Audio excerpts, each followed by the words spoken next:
You're listening to the podcast Coffee with Mike and Julie, Libertarians Talk Psychology. This is current commentary from an MBA businessman and a PhD psychologist. Look what they done to my song, Ma. Okay, so today I want to talk about the difference in the current culture and what I was trained in as good mental health. So I'm going to talk about several points, hopefully 6 of them, that contrast the current norms of how you interact with other beings, social beings, and whether it promotes mental health or destroys mental health. And my argument is that we're destroying mental health at the collective level. And I have to say that my experience with the psychologist says they're out of this. And it's like what I was trained as community mental health is no longer in the mind of current mental health professionals. I mean, I'm getting censored for things that I would never have been censored for back in the day. And when you say collective, you mean group? Community collective. The media, social media. We could say the collective is the culture, which culture is supposed to transfer norms, group norms, and rules automatically. So we could say the collective is the culture, it's the community, and the communities exist in local communities, and the local communities combine to have big communities. Okay, so we're really talking about social psychology and communities. So one of the best movie clips, now we're back to Crocodile Dundee. Okay. One of the best clips, I mean, some of that was brilliant writing, but there's a clip, Mick Dundee on psychiatry, which kind of says it all. And so we're going to look at that first. People go to a psychiatrist to talk about their problems. She just needed to unload them. Bring them out in the open. Has she got any mates? You're right. Guess we could all use more mates. Suppose you don't have any shrinks at Walkabout Creek. No, back there, if you've got a problem, you tell Wally. And he tells everyone in town, brings it out in the open, no more problem. Okay, so that clip says something about shame, that a lot of people's anxiety and depression come from the fact that they're keeping secrets, and once the secret is out, everybody figures out how to accept it and go on with their lives, and the person that is troubled by the secret is in a way healed because you're accepting. There's a whole field of psychotherapy called acceptance and commitment therapy. I mean, they have a whole theoretical batch of techniques to have people accept things about themselves and stop worrying about it so much. So we've lost that, and we're in a cancel culture and a suppression of free speech culture now. And they kind of go together, but they're very bad for mental health. So let me start out with a couple of points as why they're bad for mental health. Okay, so when you have to cancel somebody or you can't listen to them, you are locating the power in the other. And this is a fundamental of psychotherapy, is to relocate the power for people's lives in themselves. Neurotic people who come in for psychotherapy are troubled because their focus is on everybody else and their focus is not on themselves. So one of the key things you do in psychotherapy is get them to refocus the power, what they have power over, and get them to empower themselves, not locate the power in those around them. That is one of the key principles of mental health. So power in the other.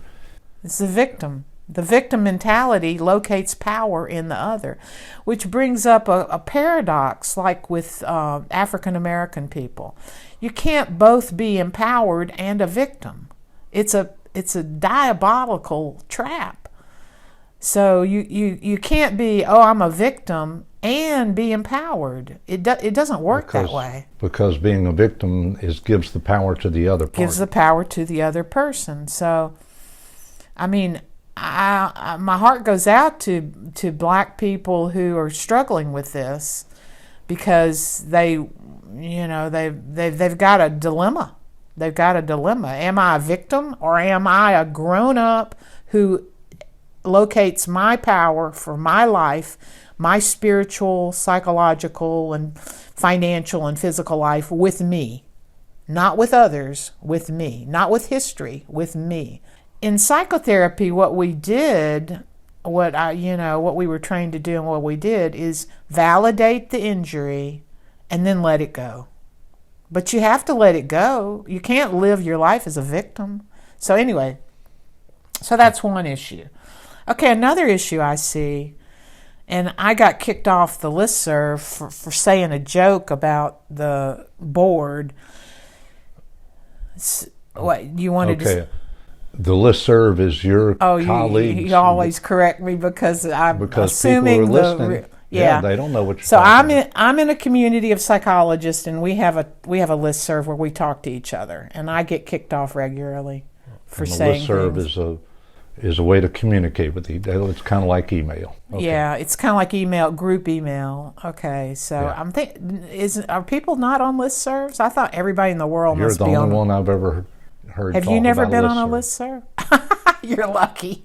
No. It is sort of crazy making. And the board you're talking about is your state licensing board. No, actually, I'm talking about the council, the Louisiana Psychological Association kicked me off the Louisiana Psychological Association listserv for being inappropriate because I made a joke about the board's finances.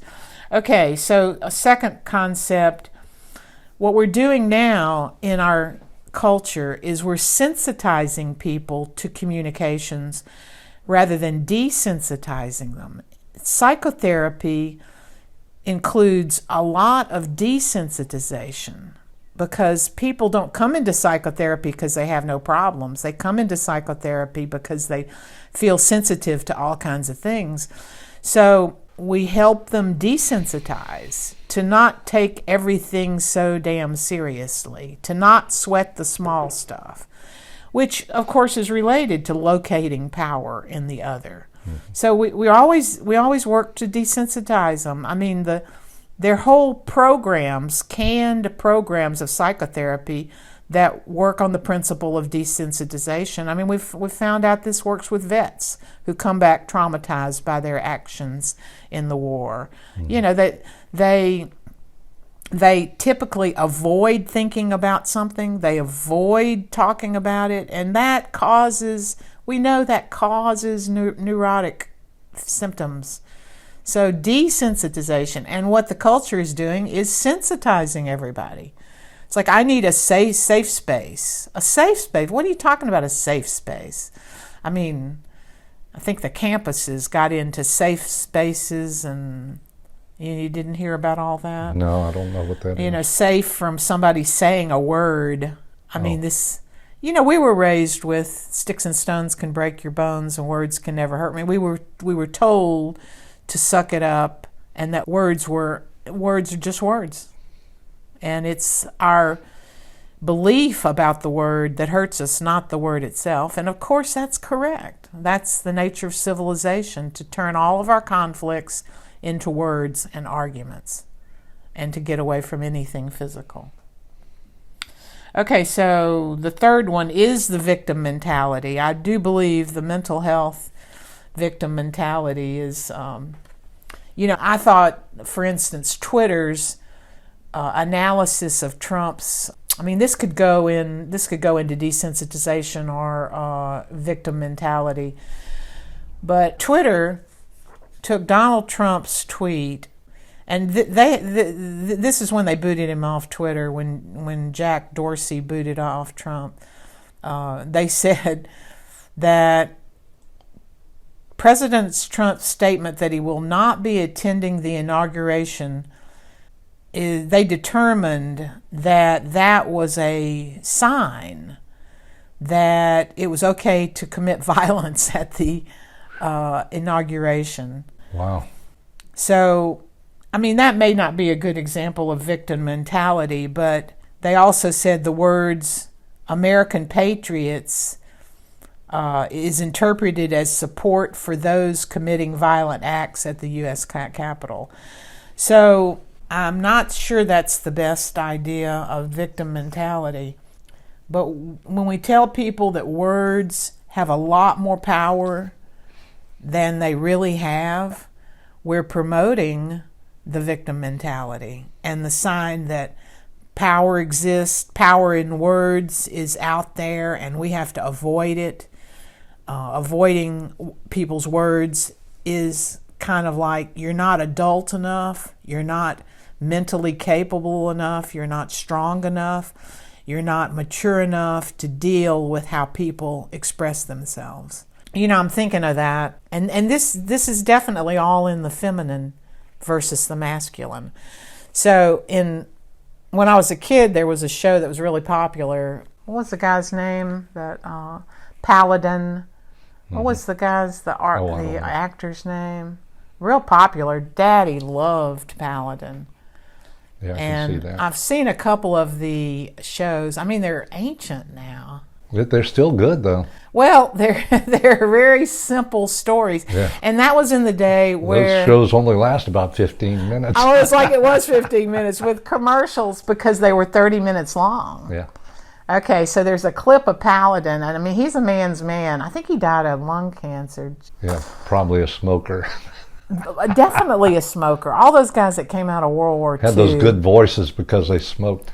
Well, I don't know about that. This guy was... God, I wish I could remember his name, but I can't right now. So, but anyway, they have a clip of that show where he says, "I make a really reluctant victim," and it really sums up the danger in identifying yourself as a victim. And so, this victim mentality, it's partly the Me Too movement and things like that, where we see people falling into the danger of identifying themselves as a victim when they're really not victims, or they're victims just like everybody's a victim. And that to me, on a psychological level, harms the true victims. The true victims, I have an issue with black people who have an untitled life calling themselves a victim because of their skin color, when I know what a black victim really is. I've seen it in the deep South, the rural South, the tremendous poverty of the black people there. And in fact, it's a very complex issue because I've seen black people living in tremendous poverty who lived with the utmost dignity I've ever seen. The integrity and dignity of those people, I admire it so much when they had so little to build on. And it sounds like your point is those people had the potential for a better life than the people who had more advantages but considered themselves victims. No, actually, I'm not saying that, but you might be saying that. I mean, that might be your thought.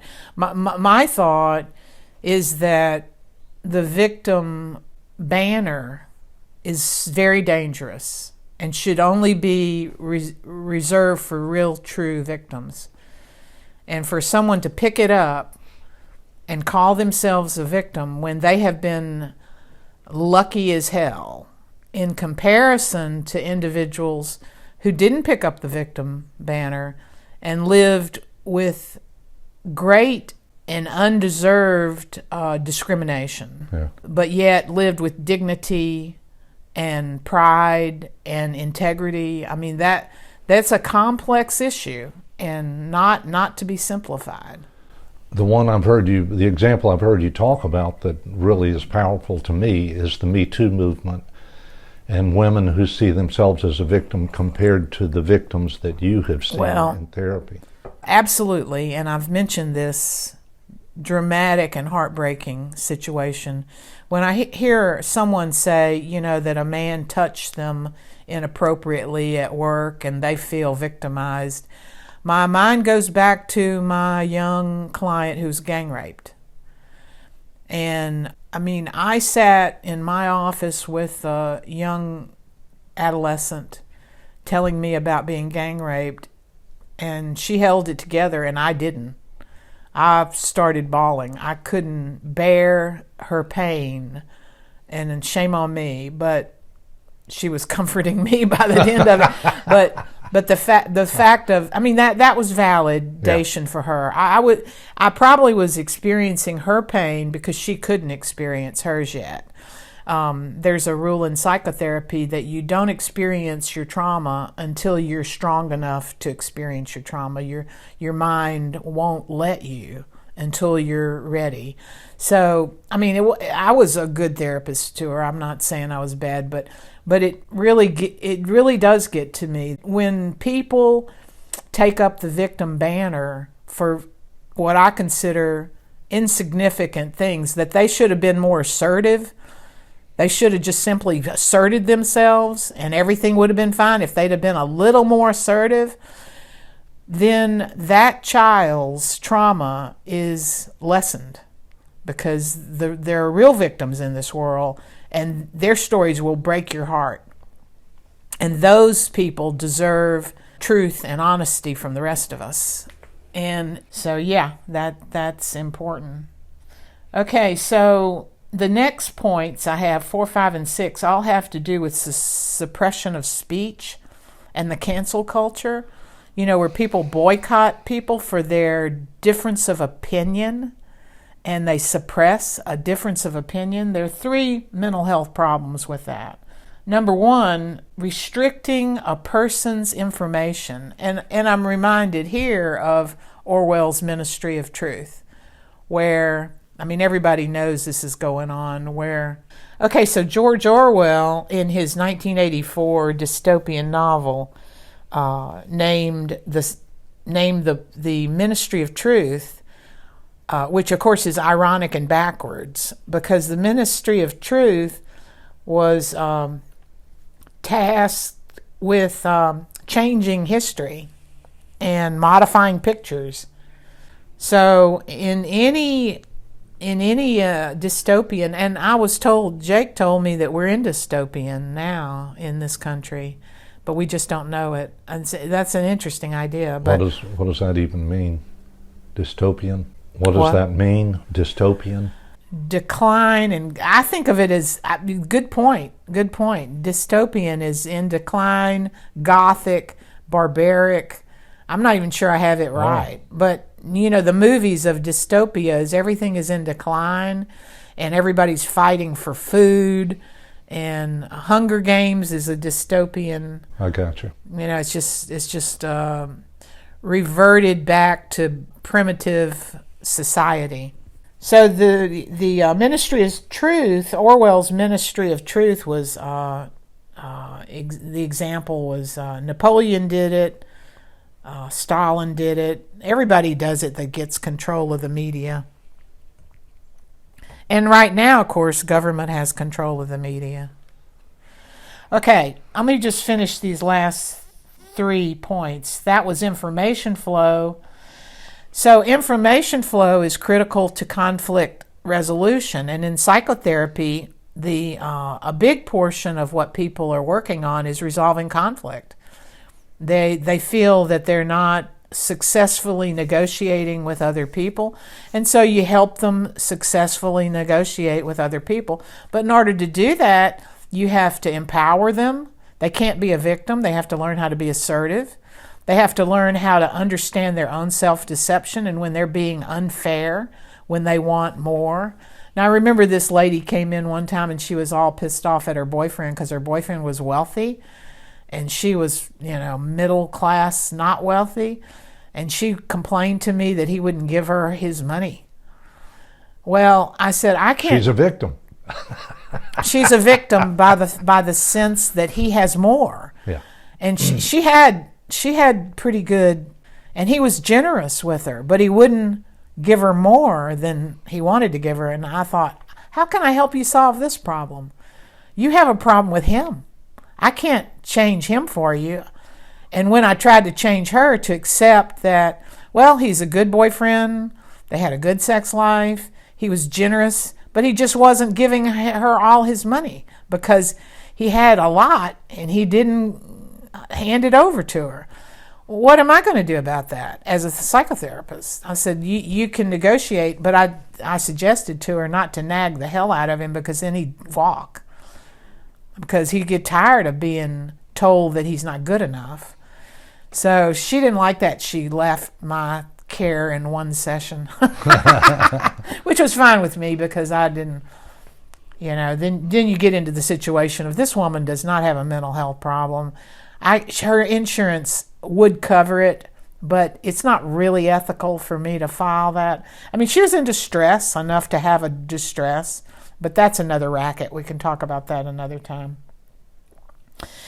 So the other thing about suppressing speech, the sixth point, is that people need to be confronted with others because of their own self-deception. And you cannot be a mature, wise person until you're able to look through your own self-deception. So that sounds confusing to me, but go ahead. Well, what's your confusion about that? I don't know what you're saying. Maybe you need to say it again. Okay, so self-expression and information flow is important, so we examine our own self-deceptive distortions, our own lies to ourselves, okay, which they're not a matter of psychotherapy, neurosis. They're common to everybody that walks on this earth. We distort daily and often. So your point is we have to find those areas where we are deceiving ourselves. Yeah, and it relates to conflict management because like in psychotherapy, you get a couple that comes in and the conflict is because one or both, usually both, somebody's not being fair. They're cheating because they won't let go of their own distortion. I mean, that's the nature of conflict. There'd be no conflict if everybody agreed on rights and rules. There'd be no conflict because it would all be cut and dry. But people distort constantly, daily, and that's called self-deception. So the only way to work that out is to chew over it. And eventually, with mature people, they work through their own distortion, self-deception, and come to a logical conclusion together, and the conflict is resolved. And you cannot do that without open debate, free speech, and each person confronting the other. I mean, so did that clarify it for you? Mm-hmm. Good enough? Okay. So all of these 6 points, and I could go into any of them in a lot more detail, but there's no point to it. All of these are being trashed at the community psychology level through the collusion, the unfortunate collusion of the political left, and you said also the right. I mean, the right, we'll talk about that in a minute as we close up, but to me, I'm seeing the left do it, and I'm seeing my community do it. So I'm dealing with that straightforwardly. The tenets of mental health have gone into the crapper. I mean, I don't know what people are thinking, and I certainly don't know what organized psychology is thinking. As a spouse of a psychologist, I can tell you that I don't really blame liberal or conservative politicians. They've always been liars and cheats. Yeah. Well, we libertarians, we think that's our fundamental belief. And I think the general population believes that too. Well, yes, a good point. But point. I do hold psychologists responsible for not being true to their science. I do too. They are our cult. They are our country's experts. They are the people who are supposed to be, defining for us what is mentally healthy, and they have gone really full bore in 95. I think you told me 95% liberal, which is they've just totally given up on mental health in favor of choosing a side that they like better. Well, I really agree with that, and it's heartbreaking to me, and I'm having to accept it. I fought it for years, and now I'm really having to accept it, that psychology is in bed with the money makers of hospitals, and also the psychiatrists are on the low end of the totem pole in medicine, apparently. So psychologists are below the psychiatrists, but we're in bed with medicine. Now, when I started in the field, we were not in bed with medicine. We were like, we are the alternative. But that's pretty much gone by the wayside. We're following the money just like everybody else, unfortunately. But I think what you're saying is the philosophers, they're caving in. Well, the philosophers in psychology, they're the academics, and they're most of them are corrupt by the social justice concerns. Well, that does make me think about that psychologists are typically PhDs. If you're a PhD, you've spent a lot of time in academia. Academia is government influenced and government controlled, so it's hard to be in academia for that long, under government influence for that long, and not be a big believer in big government. I agree with that. And so as libertarians, and here's the connection between the great philosophers and mental health. I mean, Seneca, Epictetus. Okay, I don't know how to pronounce it. Well, I've heard it pronounced differently, but that's close. But yeah, he was a Roman slave he developed, as far as I can tell, he really developed cognitive behavioral therapy. When you're a slave in Rome and you have no freedom, how do you manage your mental health? I mean, he has the book. He wrote the book on it. So he decided he was not a victim. He decided he wasn't a victim, and he was not a victim. And he wrote a Roman slave, 200 after death. I'm not sure. I have to apologize for my ignorance on this, but I mean, he wrote the book on it. The book influenced Marcus Aurelius, Seneca, Stoicism, and cognitive behavioral therapy of today. Rational emotive, Albert Ellis, rational emotive therapy. It's all the same thing. You decide not to be a victim, and you live your life. That old Bob Newhart's comment about, I make a motion that we accept reality. You live your life accepting the reality of where you are. Now, I want to make one point, is that there are true victims. There are violations of rights. That is not what I'm saying. But differentiating that is very dangerous, and it should be done very carefully. And all this pseudo-victim stuff is not good mental health. Well, and I understand what you're implying too, is that you might be a victim. Something unfair has happened in your life. Something unfair to you has happened in your life. Yeah. And you have to balance addressing that unfair, what happened, address it, but then accept it and go on with your life. That is the general rule in psychotherapy. The general rule is things that are past are to be addressed fully. What you can change about them, and then let them go, because they are not present and they are not future. And if you drag them around, they influence your present mental health and your future mental health. So you don't want to drag all this baggage around with you. Now, this is mental health psychotherapy 101, and it has not changed. It has not changed from the days of the Roman slave. It is the same thing. Life is not exactly fair. You are going to be treated badly.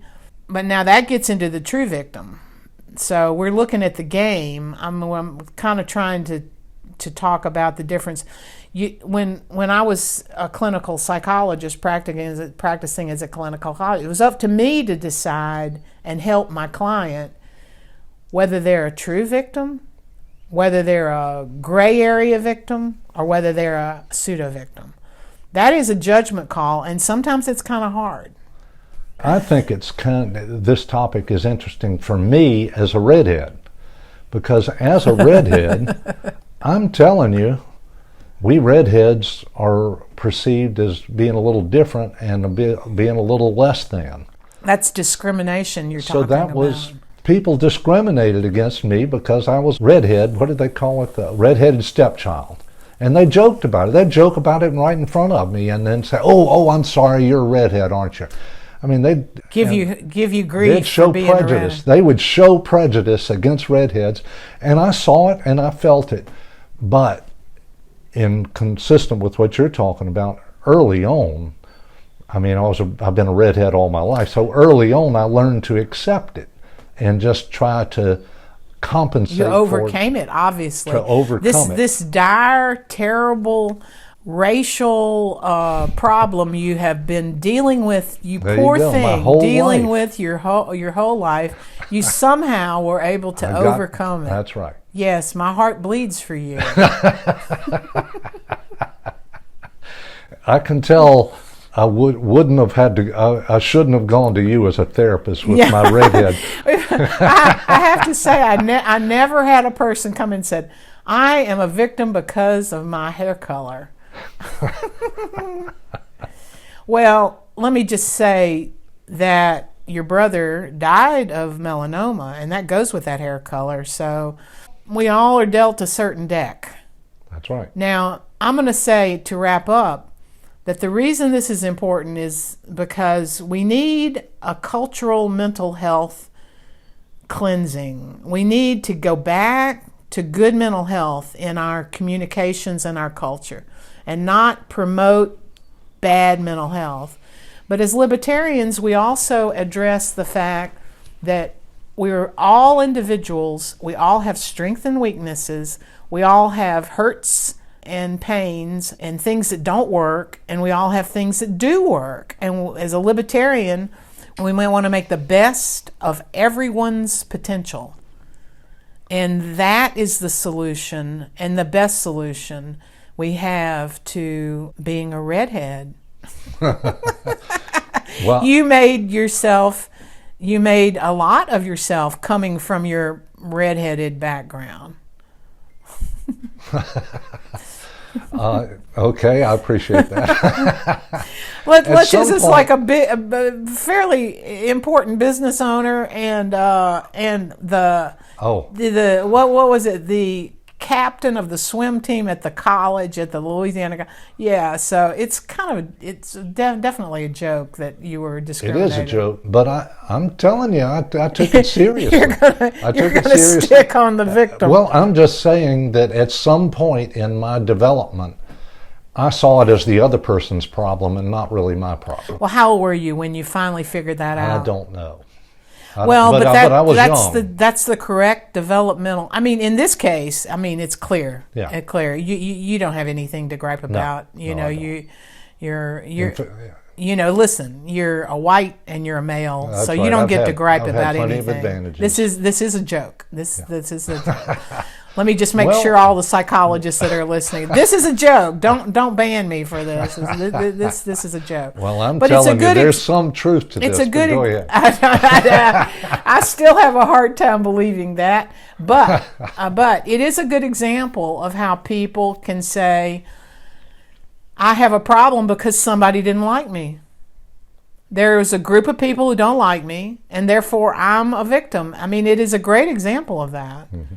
Well, my point is, as libertarians, there is a need for a positive mental health climate, and we should be working toward that.